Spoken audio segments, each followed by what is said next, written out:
They thought they could humiliate me, end me with a single public swing. Effective immediately, your employment is terminated, the CEO announced at the town hall. His smile was sharp, rehearsed, meant to draw blood. 100 faces turned toward me. Some looked away.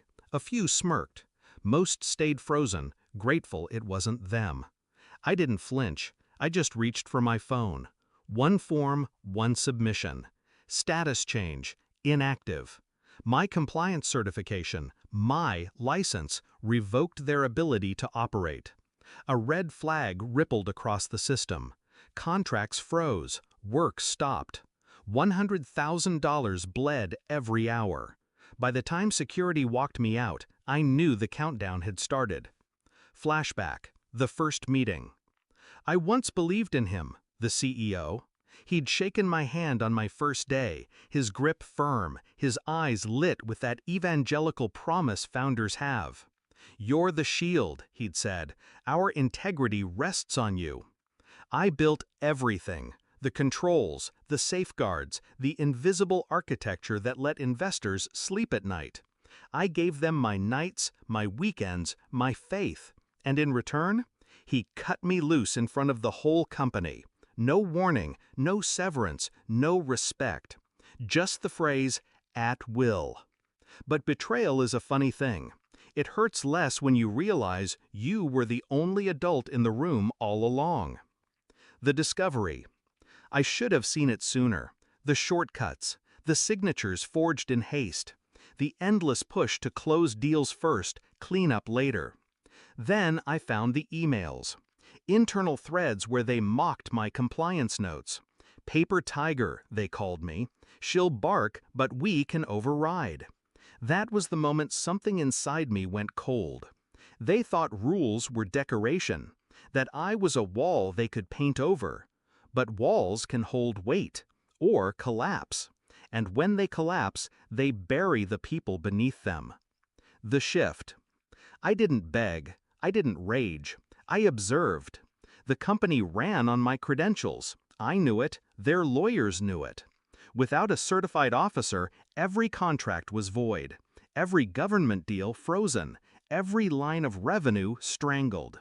So when they dragged me into the boardroom, hours after my termination, I was ready. The execution. The room was packed. Mahogany table, 12 men in suits, faces shiny with sweat. The CEO pointed at me, his voice already raised. "You think you can sabotage us? Do you know what you've done?" I stayed seated, hands folded. Calm. "Yes," I said. "I stopped you from breaking the law." The board shifted in their seats. A few eyes flicked toward the general counsel. That's when it happened. The lawyer's face drained of color. He grabbed the CEO's arm, urgent, almost panicked. "Sir, stop! She's the only one who can reinstate us." The room went silent. You could feel the gravity shift. Power had changed hands, and everyone knew it. The confrontation. The CEO leaned across the table, trying to reclaim ground. His jaw tight, his voice low. "You wouldn't dare hold this company hostage." I met his eyes. "I don't have to. You did this to yourself. I just pulled the fire alarm." He wanted to shout again, but every time he opened his mouth, the lawyer cut in, legal jargon spilling like sandbags in a flood.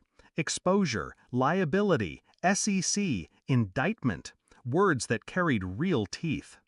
One director whispered, "How long until we bleed out?" The lawyer answered without looking up, "We already are." I sat there, silent, watching the realization dawn. The same board that applauded my firing that morning now stared at me like I was oxygen. The payoff. I could have reinstated them. With one form, I could have stopped the hemorrhage, but I didn't. Instead, I let the silence stretch. Let them sweat. Let them imagine the calls from clients, the headlines, the regulators knocking at their doors.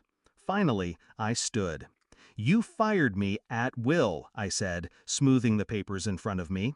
"Now you can live with the consequences, at will." And I walked out. The reflection. They thought I'd beg for scraps. Instead, I left them gasping for air in the house I built. In the weeks that followed, the news broke. Government contracts dissolved. Investors fled. The CEO stepped down to spend more time with his family. Quiet words for public disgrace. I didn't celebrate. Revenge wasn't a toast. It was a reckoning. Because here's the truth, power is never taken in a boardroom with yelling. Power is in the fine print, the overlooked clause, the silent keystroke at 5:01 p.m. And when they tried to strip me of dignity, I showed them the cost of underestimating the quietest person in the room. They built their empire on my signature, and with a single click, I erased it.